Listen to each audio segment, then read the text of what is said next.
नमस्ते मित्रों, कथा निधि चैनल पर आपका बहुत बहुत स्वागत है। हमारी आज की कहानी है मीनू त्रिपाठी जी की लिखी हुई कहानी एस्टीमेट। कहानी आपको अच्छी लगे तो लाइक और शेयर ज़रूर कीजिएगा अपने दोस्तों के साथ। चैनल पर नए हो तो चैनल को सब्सक्राइब कर लीजिएगा और कहानी के बारे में अपनी राय ज़रूर कमेंट बॉक्स में लिखिएगा। तो चलिए शुरू करते हैं कहानी एस्टीमेट। दूसरों की बातें सुनना निस्संदेह सभ्यता के दायरे में नहीं था। फिर भी वह छोटे भाई महेंद्र और उसकी पत्नी रिया के आपसी संवादों के अंश सुनने का मोह नहीं त्याग पाई, और जो सुना तो ख्याल ही नहीं आया कि उसने फोन उठाया क्यों था। जो शब्द कानों में आ रहे थे उन्होंने उसे संज्ञा शून्य कर दिया था कि तभी केतकी भाभी ने आकर हौले से ही उसे हिलाया और वह सकपकाकर कॉर्डलेस फोन रखने लगी। क्या हुआ मनस्वी, मेहंदी वाले से बात हुई? कब आएगी? हाँ, वो फ़ोन बिजी है। महेंद्र किसी से बात कर रहा था। अरे तो उससे बोलो फ़ोन रखे, तू मेहंदी वाली को फ़ोन लगा। कहते कहते वह चौंक गई जब आंगन में बैठे पंडित जी की आवाज़ कानों में पड़ी। बिटिया और मामा मामी को जल्दी बुलाइए। सुनकर केतकी भाभी हड़बड़ाकर मैं इन्हें बुलाती हूँ कहते हुए अपने कमरे की ओर चली गई। मनस्वी भी उठी जरूर, पर धम से वहीं रखी हुई कुर्सी पर बैठ गई। कुछ ही पलों में पंडित जी ने फिर गुहार लगाई। मुहूर्त निकला जा रहा है, जल्दी बुलाइए भाई। इस बार मनस्वी पूरी ऊर्जा लगाकर उठी और केतकी भाभी के कमरे की ओर चल दी। दरवाजा आधा खुला था और भाभी के फुसफुसाने की आवाज आ रही थी। रिया तो आ ही नहीं पाई। तेल पूजन के रस्म में हमें अकेले ही बैठना होगा। अब लग रहा है कि कानों के टॉप्स की जगह झुमकी ले लेते तो अच्छा रहता। अरे तुम भी क्या लेकर बैठ गई? जो लाए हैं जल्दी निकालो। और फिर पूजा की रस्म तो है, दिखावेबाजी क्या करनी है? रिया ने कंगन भेजे हैं, वह भी रख देते। मतलब रिया और महेंद्र के नाम से मायके की शोभा बढ़ जाएगी। रिया ने जो भेजा है वह महेंद्र जाने। तुम जो लाई हो वो निकालो। ज्ञानेंद्र भैया बोले तो केतकी भाभी भुनभुनाकर बोली, एसी 3 टायर की जगह हम स्लीपर में आ जाते तो 4 पैसे बच जाते, तो आ ही जाते। अरे चिंता न करो भगवान, वापस स्लीपर से ही है। कमरे के अंदर चल रहे वार्तालाप से मन की कसकसाहट बढ़ गई तो वह बगल वाले कमरे में चली गई। महेंद्र अभी तक फोन पर लगा था। मनस्वी को देखते ही बाद में बात करता हूँ, निकलना भी है, कहकर उसने फोन रख दिया। यहाँ नेटवर्क की बड़ी प्रॉब्लम है, लैंडलाइन ना हो तो बड़ी मुश्किल हो जाए, उसने कहा तो मनस्वी ने खाली खाली आंखों से महेंद्र को निहारा। महेंद्र ने मुस्कुराते हुए बहन के कंधे को पकड़कर कहा, अब इतना भी नाराज मत हो दी। रिया का आने का बहुत मन था। हाँ, पर इस वक्त तू पूजा में आएगा अभी? मनस्वी सपाट लहजे में बोली तो वो कहने लगा, नहीं दीदी, सेमिनार के लिए निकलना है, शाम को जल्दी आने की कोशिश करूंगा। और हाँ, वह कुछ चौंका और बड़े उत्साह से अटैची खोलकर एक सुनहरा डिब्बा निकाला और मनस्वी को दे दिया। इसमें कंगन है, रिया ने अनन्या के लिए बड़े शौक से खरीदे हैं, सबको दिखा देना, ठीक है? ठीक है, शाम को जल्दी आना, कहकर मनस्वी डिब्बा लिए बाहर चली आई और सहसा ही अपने कमरे में चली गई। फिर बिना खोले ही उसने कंगन का डिब्बा अलमारी में रख दिया। कमरे से बाहर निकली तो देखा भैया भाभी सामान लिए खड़े थे। भाभी उसे देखकर बोली, महेंद्र को बुला लो, वो तो सेमिनार के लिए निकल रहा है। अरे तो ठीक है, रिया ने कुछ भेजा होगा वो तो ले आती, उसकी ओर से तुम मेहमानों को दिखा देना, मायके की शोभा बढ़ जाएगी। अब वो तो मैंने अलमारी में रख दिया, देखना दिखाना होता रहेगा। वैसे भी मायके की शोभा आप लोगों से है। पूजा का मुहूर्त हो गया है, आप और भैया जल्दी आ जाओ। मनस्वी की बात सुनकर केतकी भाभी का चेहरा बुझ सा गया। भाभी के चिंता और संकोच वह समझ रही थी। उनकी आर्थिक स्थिति से वह अपरिचित भी नहीं थी। घर के लिए कटता हुआ लोन और हाल ही में हुई बेटी की शादी और एक छोटी सी प्राइवेट नौकरी के साथ घर चलाना कितना मुश्किल होगा, ये वो समझती है। तभी तो मना किया था कि अनन्या के लिए सोने की कोई भी चीज न खरीदे, पर वो मानी नहीं। एक ही तो भांजी है, क्या मैं इतना भी नहीं करूंगी? केतकी भाभी उपहार के साथ अपने घर से बढ़िया अचार मुरब्बे के भरे बर्तन तक लिए आई। घर में मेहमान आएंगे, सब रुचि रुचि से खाएंगे तो अच्छा लगेगा, कहकर उन्होंने आते के साथ ही मर्तबान रसोई में सजा दिए। उसके लिए साड़ी, अतुल के लिए पैंट शर्ट और अनन्या के लिए सोने के टॉप्स और पायल उसे उत्साह से दिखाए थे। रिया और महेंद्र तो कुछ बढ़िया ही देंगे, मायके का मान बना रहेगा, वो यह भी सोचे बैठी थी। पर महेंद्र अकेले ही आया और वह भी अपने ऑफिस की व्यस्तता को लेकर। हालांकि आते के साथ ही उसने रिया से बात करवाई। अपने काम का हवाला देते हुए रिया ने न आ पाने की क्षमा मांगी। साथ ही यह भी बताया कि महेंद्र के हाथों कंगन भेजे हैं। ताकीद भी कर दी कि कंगन सबको दिखाए जाए। शायद तब से भाभी अपने टॉप्स को लेकर आशंकित हो गई है। कंगन की आड़ में टॉप्स छिपाने की उनकी मंशा मनस्वी खूब समझती है। बावजूद इसके वह कंगन शगुन के सामान में रखने का उसका मन ही नहीं हुआ। मायके से आए हुए कपड़े और सामान यहाँ रख दीजिए। पंडित जी के आदेश पर केतकी के हाथ से सामान लेकर मनस्वी ने निर्देशानुसार वहीं रख दिया। पूजा की विधि शुरू हो गई। पंडित जी के इशारे पर केतकी और ज्ञानेंद्र ने मनस्वी की गोद में साड़ी और अतुल के कंधे पर पैंट शर्ट का कपड़ा डाल दिया। ज्ञानेंद्र भैया सहज थे, पर केतकी भाभी की नजरें वहां बैठे मेहमानों, नाते रिश्तेदारों की नजरों को टटोल रही थी। बिटिया के लिए पंडित जी के संकेत पर केतकी ने मखमली डिब्बिया के साथ सुनहरे रेशम की छोटी सी पोटली निकालकर अनन्या के हाथों में रख दी। छोटे छोटे सोने के टॉप्स और पायल को कौतूहल से निहारती हुई अनन्या के कान में केतकी फुसफुसाई, कैसे लगे? थोड़े छोटे हैं ना टॉप्स? अरे नहीं मामी, ये तो बहुत सुंदर है। इनको पहनकर ऑफिस जा सकती हूँ मैं रोज।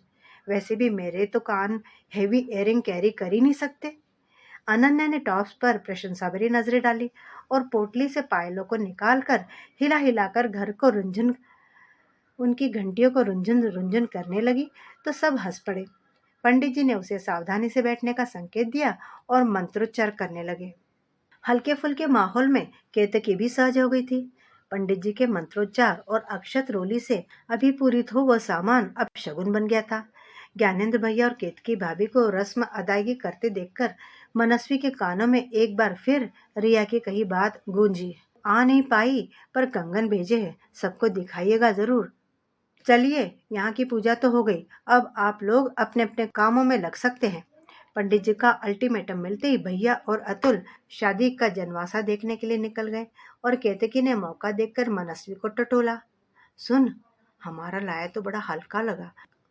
शगुन को हल्का कहकर मेरा और अपना मन भारी ना करो भाभी। अरे वो तो ठीक है, पर कुछ मत कहो। सच कहूँ तो लोगों की दी हुई कीमती चीजें बहुतायत में उपलब्ध है, बस उनका समय और भागीदारी सुलभ नहीं है।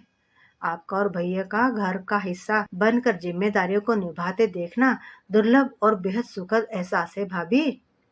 कैसी बातें कर रही हो मनस्वी? और अनन्या, अनन्या अपनी इकलौती भांजी है, इसके लिए नहीं करेंगे तो बता क्या फायदा? पर लोकाचार भी तो कुछ होता है। भाभी को संकोच से दोहरी होती देख मनस्वी ने स्नेह से उनको गले लगाया। बोली, यहाँ शगुन रखना था, व्यवहार थोड़ी ना। अपने बड़े भाई भाभी के विधि में शामिल होने से मेरी तो शान बढ़ गई। फालतू के आडंबर और दिखावा ना मुझे पसंद है और ना ही अतुल को। तुम्हें नहीं पसंद वो तो ठीक है मनस्वी, पर बाकी लोग, बाकियों के सामने हमारा मान आप लोगों के होने भर से बढ़ गया भाभी। मनस्वी भरे गले से बोलती जा रही थी। अनन्या की शादी को लेकर खुशी के साथ घबराहट भी थी कि कैसे निपटेगी। पर सच, आप लोगों के आने से बड़ा हौसला मिला, मुझे बड़ा हौसला मिला। वरना मन में मनस्वी के जाने कब का भरा हुआ कुछ अनकहा आंसू के रूप में झरने को आतुर हुआ तो भाभी घबरा गई। बोली, अरे अरे मनस्वी, अब तुम रोने मत लगो। यह आंसू अनन्या की विदाई के लिए बचा कर रखो। मामी, मेरी विदाई में रोने का प्रोग्राम मत बनाओ, आजकल कोई नहीं रोता। अनन्या ने बीच में ही अचानक आकर दोनों के कंधों पर अपनी बाहों का घेरा डाल दिया और बोली तो दोनों चौंक गई और फिर हंस पड़ी। शादी की गहमा गहमी में एक बार फिर उल्लास के रंग बिखर गए। जहाँ केतकी और ज्ञानेंद्र तन मन से जिम्मेदारियों को ओढ़कर पूरे उत्साह से काम में जुटे थे, वही मौज मस्ती भी जारी थी और अफरा तफरी का भी माहौल था। देर से आने वाले मेहमान बनाम रिश्तेदार समझ नहीं पा रहे थे कि क्या मदद करे। वहीं कुछ हक से काम ढूंढ ढूंढ कर रहे थे। कुछ लोग मूक दर्शक बने, काम कैसे हो रहा है, इससे बेहतर कैसे क्या हो सकता है, क्या कमियां रह गई, कैसे दूर की जा सकती है, इसका आकलन करते हुए भविष्य के लिए अनुभव संरक्षित कर रहे थे। तो कई लोग तो गप्पों और ठहाकों में डूबे थे। मेहमानों के आगमन और छाई रौनक से अतुल और मनस्वी प्रफुल्लित होकर इधर उधर दौड़ रहे थे। शाम तक महेंद्र भी आ गया था। कोई काम है तो बताओ मुझे, कहकर वह भी व्यस्त हो गया। रिया वक्त बेवक्त फोन पर हालचाल लेकर अपनी उपस्थिति दर्ज करवा रही थी। शादी वाले दिन तो घर में तिल रखने की जगह नहीं थी। मनस्वी और अतुल सभी मेहमानों से हंस मुस्कुराकर बात जरूर कर रहे थे, पर उनका चित्त ठिकाने पर नहीं था। आने वाले कार्यक्रमों को लेकर स्वाभाविक सी चिंता बराबर बनी रही। मेहंदी, बारात, जयमाला, कन्यादान, इन सब का समय कब आया और निकला पता ही नहीं चला। और विदाई की घड़ी आते आते मनस्वी और अतुल थकने लगे। विदाई में ना रोने की कस्में खाने वाली अनन्या ना केवल मम्मी और पापा वरना मामा मामी के गले लगकर भी खूब रोई। अनन्या की विदाई के साथ ही मेहमानों के जाने का सिलसिला शुरू हुआ। जाते जाते महेंद्र ने कंगन के बारे में पूछा तो मनस्वी ने आश्वस्त कर दिया उसे कि कंगन सबको बहुत पसंद आए।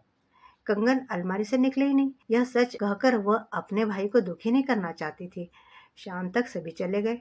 ज्ञानेंद्र और केतकी की ट्रेन दूसरे दिन शाम होने से घर का काफी काम संभल गया। इच्छा शक्ति के बलबूते पर पूरे दिन का काम निपट गया। रात होते होते भाभी, भैया और अतुल जहां तहां सो गए, पर मनस्वी की आंखों में नींद नहीं थी। बेटी की शादी का सपना किसी सपने सा ही बीत गया। रह रहकर पिछले कुछ दिनों की छवियां रेत की भांति मोदी आंखों से उतरने लगी। कितने दिनों की प्लानिंग थी, सब कुछ नियोजित था, फिर भी मौके पर समय, काल और परिस्थितियों की जरूरत के मुताबिक फेरबदल के साथ ही सब कुछ निपटा। सब कुछ उतना व्यवस्थित तो नहीं था जितना सोचा था। जो ज्ञानेंद्र भैया और केतकी भाभी न आते तो ये सोचकर ही उसका मन धड़क गया था। उसे याद आया कि जब केतकी भाभी और ज्ञानेंद्र भैया पहुंचे थे तो वह कितनी हैरान परेशान सी थी। उसकी निचुड़ी सी सूरत देखकर भाभी ने अफसोस से कहा, मुझे पता होता तो मैं और 2 दिन पहले आ जाती। उसके बाद जिस तरह उन्होंने काम संभाला, देखने वाले कायल हो गए। वो और अतुल भैया भाभी की मौजूदगी से कैसे निश्चिंत हो गए, कैसे रातों रात मिठाई और फलों के टोकरे उनके बलबूते हंसते बोलते पैक किए गए। काम के साथ साथ हंसी मजाक और अतीत के पुराने किस्से दोहराए जाते, तो वहीं दिन भर में बीते पल साझा करके खुश संतोष के साथ आगामी समय के लिए नसीहत ली और दी जाती। सब हो जाएगा, इन 2-3 जादुई शब्दों के साथ भैया भाभी लगातार उनकी जिम्मेदारियों को बांटते रहे। हलवाई, जनमासा से लेकर घराती हो बारातियों की व्यवस्था करते करते ज्ञानेंद्र भैया और केतकी भाभी सबके प्रिय हो गए। घर से लेकर बाहर सबकी जुबान पर भैया और भाभी का ही नाम था, वरना उनके आने से पहले उसकी क्या हालत थी। कभी हिसाब वाली डायरी रखकर भूल आती, तो कभी चाबियां घुमा देती। न उसे खाने का होश था, न पहनने ओढ़ने का। शादी की अनगिनत बातें, रोचक किस्से सब चलचित्र की तरह मनस्वी की आंखों के सामने तब तक घूमते रहे जब तक नींद ने आगोश में नहीं ले लिया। दूसरे दिन सुबह सुबह रिया का फोन आया। दीदी, थकान उतरी या नहीं? महेंद्र बता रहे थे कि शादी बहुत बढ़िया हुई, सब अच्छा रहा। हाँ रिया, सब ठीक रहा, मनस्वी बोली तो उसने उत्साह से पूछा, अनन्या को मेरे भेजे हुए कंगन कैसे लगे? आपने सबको दिखाए? हाँ, अच्छे थे, मनस्वी का निर्लिप्त छोटा सा जवाब रिया को अपेक्षित नहीं था। केतकी भाभी क्या दे गई है? पूछते समय उसे शायद अंदाजा नहीं था कि भाभी अभी गई नहीं है। मनस्वी भावपूर्ण स्वर में बोली, काफी कुछ दिया है रिया, इतना कि हिसाब नहीं लगा जा सकता। अच्छा, ऐसा क्या क्या दे गई? मनस्वी ने फिर संक्षिप्त में उसे उत्तर दिया। केतकी भाभी ने अपना समय, साथ और आत्मबल जो उनके आने से बढ़ा है वो दिया है मुझे। इंतजार तो तुम्हारा भी था ना? फिर ना चाहते हुए भी अपने स्वर में अचानक उतर आई तलखी को मनस्वी ने महसूस किया। मौन साध लिया। रिया भी शायद बदले हुए सुर और कहे का भाव टटोल रही थी। उस दिन तो नेह भरा उलाहना दिया था, क्यों नहीं आई तुम? हम सब कितनी बेसब्री से इंतजार कर रहे थे। आज दोबारा वही कहा जाना, वह भी बदले अंदाज में कुछ संकेत दे रहा था रिया को। रिया संभल कर बोली, आपको क्या पता यहाँ ऑफिस में कितना काम था, छुट्टी नहीं मिली तो क्या करती। आखिरी वक्त पर टिकट कैंसिल करवाना बहुत महंगा पड़ा। आप तो जानते हैं, एयरलाइंस आखिरी समय पर बुकिंग कैंसिल करवाने पर रिटर्न ना के बराबर देती है। अब रिया मनस्वी को अपने हुए नुकसान का ब्यौरा दे रही थी। जब रिया मनस्वी को अपने हुए नुकसान का ब्यौरा दे रही थी, ठीक उसी वक्त अतुल कमरे में आए।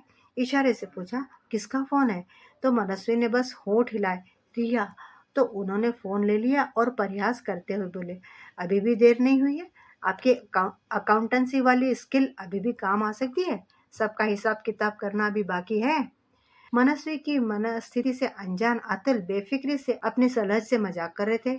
शायद अच्छा ही किया जो अतुल ने फोन ले लिया, वरना मनस्वी के मन में भरा हुआ जाने किस तरह निकलता और क्या कुछ बहा कर ले जाता।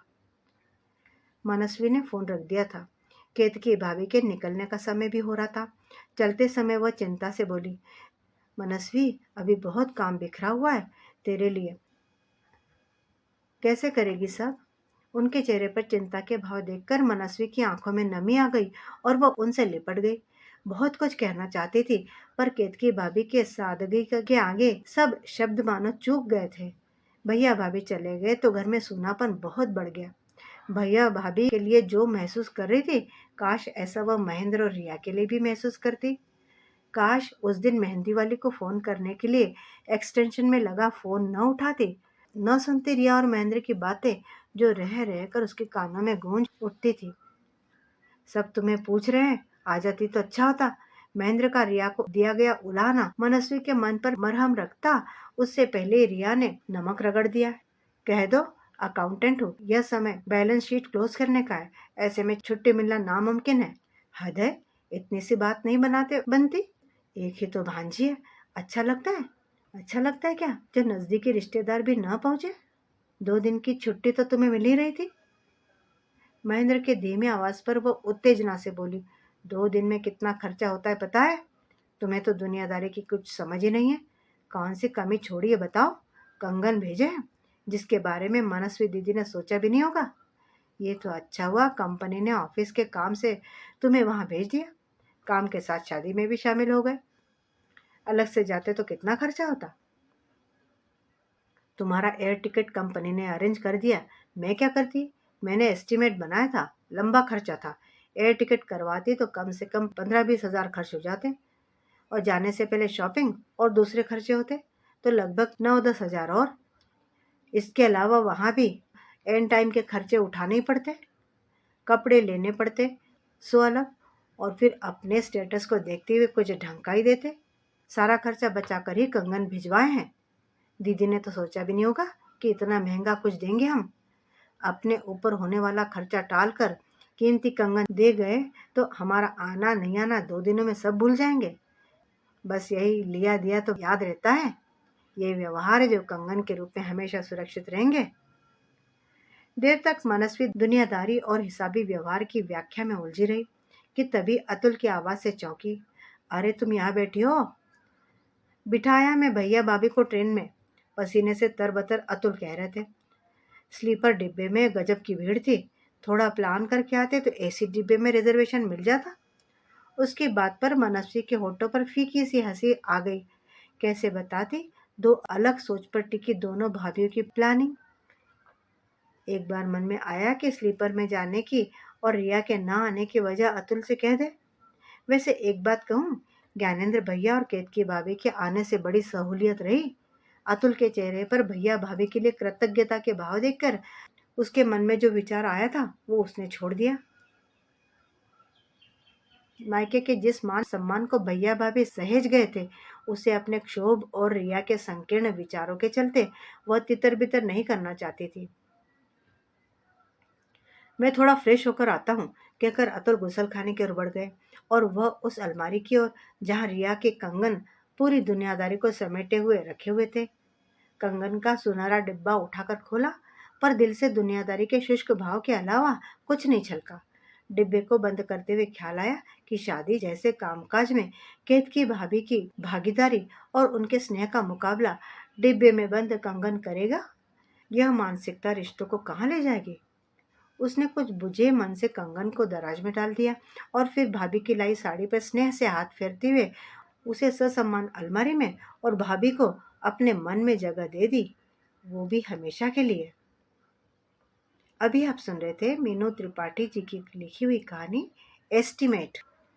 उम्मीद करती हूँ कि कहानी आपको अच्छी लगी होगी। कमेंट करके बताइएगा ज़रूर। चैनल पर नए हो तो चैनल को सब्सक्राइब भी ज़रूर कर लीजिएगा। कहानी सुनने के लिए बहुत बहुत धन्यवाद। आपका दिन शुभ हो।